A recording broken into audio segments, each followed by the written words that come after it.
oh my God, that's not my father. That rabbi is really not addressing this very well. He had to bite his finger, because he knew so much better. But he was faithful. He was there. He didn't stop going. Think about that. How incredible that image of the Lord at prayer. He was a man who prayed. His disciples saw him praying so often that they actually asked him. The reason we have the Our Father is because the disciples said, Lord, we see you pray. What are you saying? Teach us. What are you talking about? And Jesus said, when you pray like this. And he gave us the Our Father. You see, he was a man of prayer. And I think that's the image we need to take with us today, because we are so easy to find excuses. Mass can be a drag.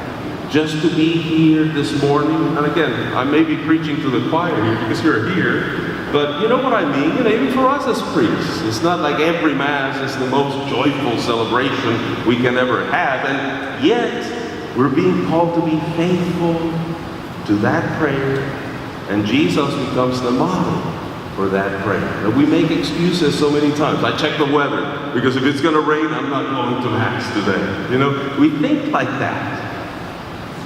And we need to start doing away with that kind of mentality and realizing that there is a faithfulness that we're being called to realize as we come to the Eucharist. And that there is a commitment. I don't want to be an ambivalent Christian. That one time I come, one time I'm too tired. I always say, as a military chaplain, I'm a Navy chaplain, and I think the Eucharist is the greatest command ever given. Jesus said, do this in memory of me. He didn't say, do this when you feel like going. Do this when you're not too tired. Do this when it's not raining or kind of a storm is coming. No, he said, do this in remembrance of me. And it's the greatest command because faithfully, for 2,000 years, every single day, the church has been doing this. So it doesn't matter. You may be sleeping. There is a Mass going on somewhere in the world. As you sleep, there's a Eucharist going on. And that's so powerful to understand what that means. And the Lord gives us the example because he was a faithful Jew. He went to the synagogue. He listened to whatever was being preached. I'm sure sometimes he wondered if the rabbi was really preparing for what he had to say, but he was there.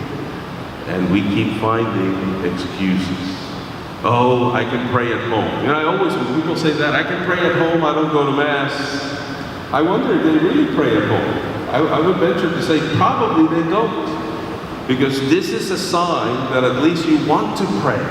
And at least this hour, you are praying. Hopefully. And that's important. We find excuses that I don't want to go because, people in church, they are a whole bunch of hypocrites. They do something there and then I see them in the street and they are totally different. Well, we don't go to church because of what people do. We come to worship God. I think it was Andrew Greeley, the priest, sociologist, who said, if you find the perfect church, join it. But just know that the moment you join, it's not perfect anymore. That's who we are. But that's not why we go to church. We come to church to worship God. And Jesus gives us the example. He's a faithful Jew who goes to the synagogue. St. Padre Pio, he used to say, if we would know the greatness of the Mass, of what happens here, we would be willing to risk our lives to be there. Think about that. We would be willing to risk our lives to be there. And I would say Padre Pio knew what the Mass was all about. Actually, he lived it in his own flesh. If we only knew what happens here, we would risk our lives